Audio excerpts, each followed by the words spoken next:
Sexual assault, intimate partner violence, rape. How do you feel right now? Uncomfortable, tense, rigid? Well, that's okay and that makes sense because these words are weighty and scary. They imply trauma and danger. However, those feelings should not be a barrier to conversation. Silence is the environment in which this problem thrives in. Imagine the person you feel most protective towards.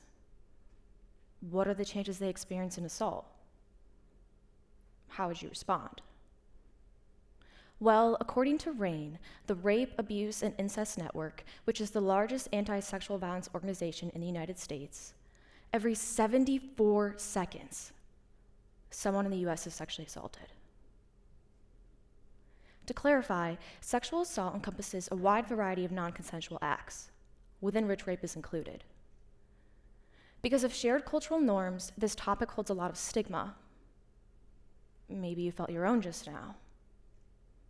Through my research and experience, I found that people are uncomfortable and scared to talk about this. However, it is in places of discomfort where empathy grows. I've dedicated the past 4 years of my undergraduate education to becoming a social worker. Listening to those with lived experiences is vital to this work.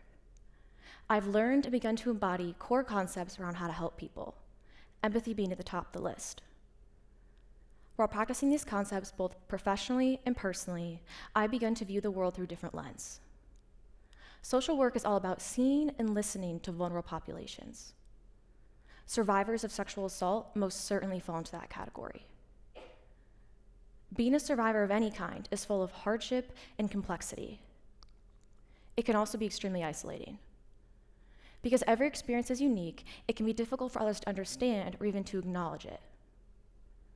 Building a framework to identify the hurt, loss, and betrayal that exists because of an assault can be very challenging, but is also very necessary.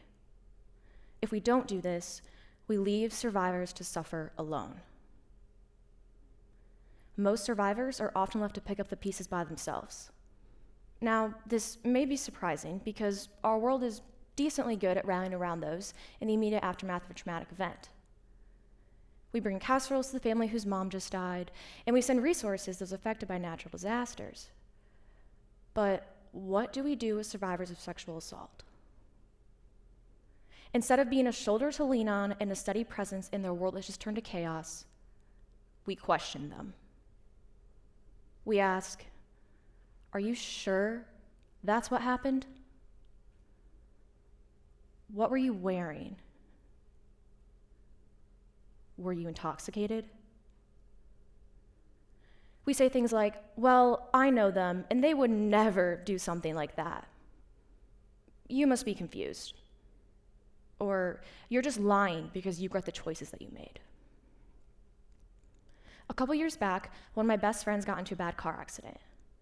As a result, she has chronic neck pain. Imagine how she would feel if I said to her, it was over 2 years ago, you need to move on. Or, you're just being dramatic, there's no way your neck still hurts. I would be an awful friend if I said those things. Yet, that is how our world responds to survivors. Just like a bad car accident, an assault can bring residual trauma that manifests in many different shapes and forms. The other thing people do in response to hearing a disclosure is by staying silent. Most people don't realize that by staying silent and not acknowledging what happened, you are enabling the perpetrator, allowing them to think that they could do something like this again. Staying silent because you don't want to take a side harms the survivor and everyone else involved. Silence is deadly. It protects the perpetrator. The truth of the matter is that sexual assault is not a gray area. It is as black and white as it gets. There are no sides in assault. That narrative needs to change. The survivor is never at fault. Nothing they did or said could ever demand a response like that. They didn't ask for it.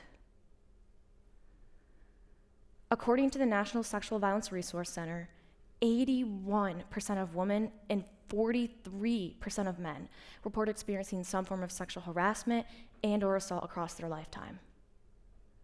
Specifically in 2025, the FBI crime database reports that in the United States, there were 101,648 reports of individuals raped. With that being said, I cannot emphasize enough how incredibly underreported this crime is, so those numbers are just the tip of the iceberg. Zooming into college specifically, the NSVRC reports that 1 in 4 women experience sexual assault during their undergraduate education. Those numbers represent real people. They're someone's brother, sister, daughter, and son. Innocent people whose lives are permanently changed without them having any say in the matter. Just because the assault is over does not mean the trauma goes away. The aftermath of an assault follows survivors around like a ghost haunting them. It brings a terrible fog, full of never-ending questions and doubts. RAINN reports that 3 out of 5 survivors previously knew or even had a close relationship with their assaulter. This can cause severe distrust in those around them. Their world was just completely shattered, and they are terrified of getting hurt. How do they know that someone won't do that again? These feelings of mistrust are only worsened when the survivor feels like they have no one they can turn to for help. Many survivors isolate themselves due to the fear that they won't be believed. Yet, the NSVRC details that false reports only make up around 2 to 10%, meaning that 90 to 98% of people are telling the truth. Additionally, those numbers of false reports can include real reports that a survivor makes, but then they redact them due to the fear of implication that comes with reporting. The false illusion that survivors are making things up is a misconception that perpetuates the harmful silence. It is important to note that most survivors actually don't report, so those numbers are incredibly underrepresented. RAINN reports that 4 out of 5 college students do not report sexual assault to law enforcement, and that 1 out of 5 survivors fear that if they do report, they'll be retaliated against. Reporting an assault is incredibly draining and re-traumatizing. It amplifies the never-ending cycle of distress. Survivors need community support so they don't have to carry their burdens alone. This requires actively educating and equipping people on how to respond to survivors. There's currently a huge disconnect, especially among college students. We need this education because, truthfully, it is hard to know what to do and what to say if we aren't taught. Right now, most people's default response makes survivors feel invisible rather than restoratively seen. Through my research and education, I've identified 3 main gaps that can be addressed to combat this. Number 1 is immediate belief. No doubts, no questions. Survivors already feel invalidated enough. They don't need someone else questioning or fact-checking their own experience. That is simply not helpful and is incredibly re-traumatizing. Asking a survivor to share details of what happened to them is not just a misguided attempt to better understand, but rather an incredibly gruesome way to force the survivor to live a nightmare they are so desperately trying to forget. Every survivor deserves to be immediately believed. End of story. Data shows that there's a huge protective factor in being believed by even just one person that the survivor knows and trusts. Yet, according to RAINN, 30% of survivors experience not being able to trust loved ones and feel supported. No one wants to sit and hold feelings of trauma and grief and realize a loved one has been assaulted, so oftentimes people avoid it, which is incredibly dangerous and fails the survivor every single time. Not being believed can cut just as deep as the original trauma. Our world and community are more comfortable questioning the victim than confronting the truth. That needs to change. Next is autonomy. So much power was already taken away from survivors. Do not take more. They were the ones who got assaulted, so they deserve agency in how they want to navigate everything after. Whether that is relation to means of justice or navigating relationships that have been affected by the perpetrator, it is a survivor's right to heal how they choose. Respect that. Reporting can feel more crushing than the attack itself. Neither our society nor our criminal legal system are set up to help the survivor heal. Engaging with broken systems further prolongs the trauma a survivor experiences and can be hard to watch a loved one go through.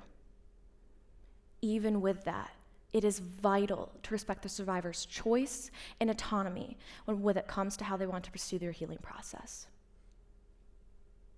Finally, we have identity. Being seen does not mean being reduced to a lesser identity. The horrors survivors go through are astronomical, the impact endless. It bleeds into every corner of life, affecting school, relationships, jobs. I could go on forever. It impacts how you interact with others, the way you view the world, and every decision made since the assault. There are no words to describe how incredibly paralyzing and suffocating it can feel to simply exist in the same town as their assaulter. Thanks to researchers like Dr. Bessel van der Kolk, we know that the body keeps the score and that survivors carry the weight of the assault with them for the rest of their lives. But that does not define them. So don't put them into a box that cuts out other aspects of who they are. Having a community is vital to feeling seen, heard, and believed in. The way that someone presents himself in public does not erase harm done in private. The truth is, most perpetrators are not strangers in the dark. They are often people who are well-liked and trusted. This can make it incredibly difficult for survivors to come forward because the person who harmed them may be deeply protected by their community. This is a collective problem that requires a collective solution.